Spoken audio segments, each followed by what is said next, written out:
A las 3 de la mañana, un laboratorio de recuperación de datos no tiene nada de dramático. Olor a café frío, el calor acumulado de 4 monitores encendidos, y el sonido rítmico, casi hipnótico, de un disco duro mecánico leyendo sectores dañados. Para la mayoría de las personas, cuando un archivo se borra, desaparece. Para mí, simplemente cambia de estado. Un sistema operativo solo marca un espacio como disponible. La información sigue allí, sepultada bajo capas de código, esperando a que alguien con el equipo adecuado sepa buscarla. Me llamo Michael Turner. Tengo 29 años, y trabajo analizando estructuras de almacenamiento dañadas. Mi rutina es predecible. Diagnósticos por hardware, extracción de imágenes binarias, alineación de clústeres, discos rígidos que sufrieron descargas eléctricas, memorias flash expuestas a humedad, y servidores corporativos colapsados. Por eso, cuando un coleccionista me entregó un cartucho gris de Nintendo 64, sin etiqueta original, con la palabra mayor trazada con marcador negro desgastado, no vi nostalgia ni misterio. Vi un soporte de almacenamiento magnético con fallas de lectura. El cliente afirmó que el juego no iniciaba. La consola solo entregaba una pantalla negra tras la animación de inicio. Acepté el trabajo como cualquier otro. Limpié los pines de cobre con alcohol isopropílico, monté la placa en un lector EEPROM de uso industrial, y extraje el volcado de la ROM en formato hexadecimal. Lamento si no todos comprenden las palabras que digo, pero son parte del vocabulario de mi oficio. Las imágenes de ROM para esa consola siguen una arquitectura estándar y limpia. Sin embargo, la estructura de este cartucho presentaba irregularidades profundas. Bloques masivos de información sobreescritos sobre los sectores primarios del ejecutable. No se trataba de corrupción por estática ni de degradación de los chips de silicona. Los datos tenían una ordenación lógica. Alguien había utilizado el espacio físico de esa memoria comercial para ocultar algo más a finales del año 2000. Aislar esos datos requirió escribir un algoritmo de reconstrucción recursiva para forzar la lectura de los sectores marcados como defectuosos. A medida que el software ensamblaba los fragmentos, la raíz de los archivos comenzó a estructurarse. La primera carpeta extraída no pertenecía al software del juego. Tenía una ruta de directorio rígida. C:/dir/projects/user-ben. En su interior coexistían documentos de texto, mapas de bits altamente comprimidos, y registros de audio en frecuencias muy bajas.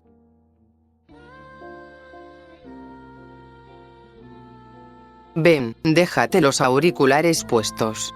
El especialista indicó que debes completar el ciclo de frecuencia antes de la evaluación. No me gusta esta frecuencia, mamá. Me hace doler la cabeza y los ojos. Son solo 10 minutos. Mantén la vista en la pantalla, y presiona el interruptor cuando las figuras cambien de fase. Rastreé el nombre en registros públicos. Benjamin Loman. 14 años. Fallecido en abril de 2001, en el condado de Humboldt. La causa asentada en el informe oficial fue ahogamiento accidental durante una excursión. Sin otros hallazgos. Resultaba inusual que registros médicos e información personal de un menor fallecido en 2001 estuvieran integrados dentro del código ejecutable de un cartucho de consola. Continué con el proceso de extracción. Al alcanzar el 40% de la reconstrucción del código, el motor ejecutable logró compilar. Ejecuté la imagen en un entorno virtualizado para observar la asignación de memoria en tiempo real. El programa inició. Al cargar el menú de gestión de memoria del juego, el nombre registrado en la partida no correspondía al valor predeterminado del desarrollador. Decía, Ben. Mientras la emulación corría, mantuve los monitores secundarios enfocados en los registros del procesador. El comportamiento de la memoria era anómalo. En lugar de procesar las rutinas gráficas habituales, el código ejecutaba ciclos cerrados de instrucciones. Patrones de parpadeo a frecuencias específicas, fluctuaciones de contraste entre tonos cian y rojo, y ondas sonoras binaurales emitidas a través del canal de audio secundario. Tras varias horas de análisis continuo frente a los monitores, comencé a experimentar una severa fatiga visual, y migraña. Lo atribuí al cansancio acumulado. A las 3:15 de la mañana, el software de recuperación desencriptó una cabecera de sistema en el clúster más profundo de la memoria.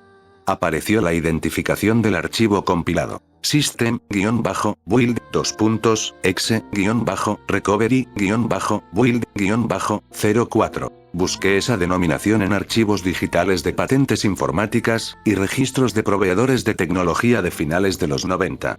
La única coincidencia apareció en un listado de auditoría de una empresa de telecomunicaciones, disuelta en 2002. El documento citaba un proyecto de análisis de respuesta neurocognitiva mediante interfaces interactivas, financiado por una entidad no especificada. Localicé el contacto de uno de los ingenieros de sistemas firmantes en aquel reporte, un hombre retirado de 62 años. Ya sabía con quién comunicarme, pero era demasiado tarde. Dejé los monitores encendidos para que siguieran trabajando, y me fui a dormir. A las 10 de la mañana llamé al número de ese hombre.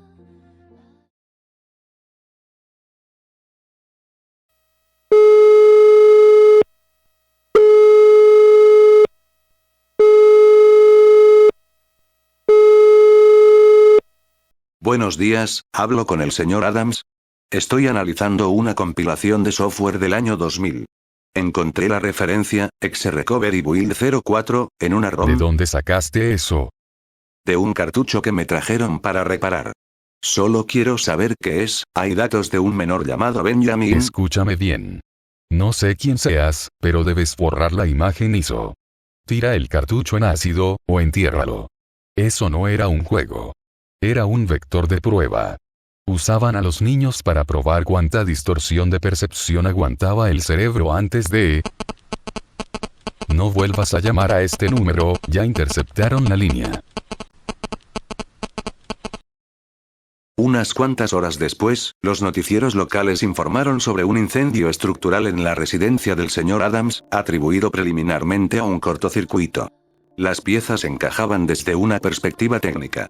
El menor no había sufrido un simple accidente. Había formado parte de un estudio de perfiles cognitivos. Un extraño experimento.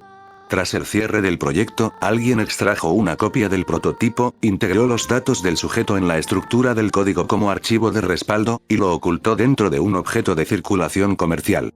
Usaron un cartucho modificado como una memoria USB, antes de que siquiera existieran. El procedimiento lógico habría sido interrumpir la investigación y purgar el almacenamiento. Sin embargo, mi trabajo consiste en completar la recuperación de los procesos iniciados. A las 4:30 de la tarde, la barra de estado de la aplicación alcanzó el 100%. El entorno virtualizado se congeló. La señal de audio se distorsionó en una frecuencia continua de alta intensidad. La pantalla principal se apagó de golpe. Instantes después, la consola del sistema desplegó un cuadro de texto en caracteres monocromáticos. Desconecté inmediatamente la interfaz de red y la fuente de alimentación principal. Fue inútil. Los indicadores luminosos de las unidades de almacenamiento externo comenzaron a parpadear de forma ininterrumpida. Los motores de lectura operaron a su máxima capacidad. En menos de 10 segundos, la totalidad de los datos almacenados en mis discos, respaldos de trabajo, las imágenes extraídas y los registros del sistema, fueron sobrescritos con valores nulos. Una purga ejecutada directamente a nivel de firmware. La señal del prototipo había sido detectada en el momento exacto en que el código completó su reestructuración. El módulo de memoria del cartucho presentaba daños irreversibles por sobretensión en sus circuitos. No conservo un solo byte de información ni registros del proceso. Con el paso de las semanas, he comenzado a experimentar episodios de desorientación. En ocasiones me resulta difícil recordar detalles sencillos de mi rutina diaria. En su lugar, surgen vívidas impresiones de lugares en los que nunca he estado. La sensación térmica de agua estancada, la luz del sol filtrándose desde la superficie, y una frecuencia sonora constante resonando en la base del cráneo. El código no estaba diseñado solo para procesar información. Estaba diseñado para alterar a quien lo procesara. Informe sobre el expediente X-04. Objeto. Prototipo Loman. Estado de la operación. Recuperación completada. La unidad de almacenamiento comercial fue neutralizada, y la firma digital eliminada de la red local. ¿Cuál es la situación del analista de datos? Bajo observación. La exposición prolongada al código reconstruido inició el proceso de degradación cognitiva previsto en la fase 4. No representa un riesgo de filtración. De acuerdo. Proceda con el cierre del expediente.